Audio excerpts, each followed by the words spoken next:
ఉప ముఖ్యమంత్రి పవన్ కళ్యాణ్ నిన్న రుషికొండను పరిశీలించడానికి వెళ్లారు.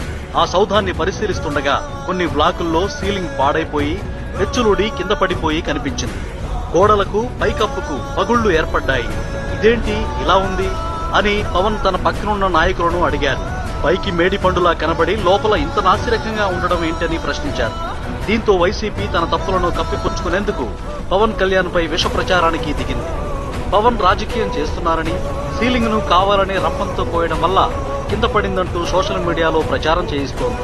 ఒక్కసారి అక్కడికి వెళ్లి చూస్తే ఎవరైనా రంపంతో సీలింగ్ ను కోయగలరా? అలా వీలవుతుందా అనేది అందరికీ అర్థమవుతుంది. వాస్తవానికి పవన్ రాజకీయం చేయాలనుకుంటే మద్యం, ఇసుక, మైనింగ్, టీడీఆర్ బాండ్లు లాంటివి ఎన్నో ఉన్నాయి.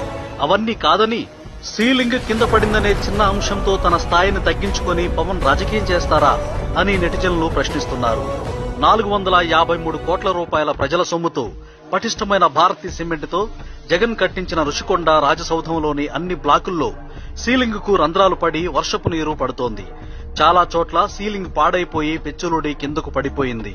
దేశవ్యాప్తంగా భారతీ సిమెంట్స్ ఉపయోగించి కడుతున్న కట్టడాల పరిస్థితి ఏమిటో దీన్ని బట్టే అర్థమవుతోందని, పనులు ఎంతో నాసిరకంగా జరిగాయని, బిల్లులు మాత్రం కోట్ల రూపాయల్లో చెల్లించి దిగమింగారని సోషల్ మీడియాలో చర్చ నడుస్తోంది.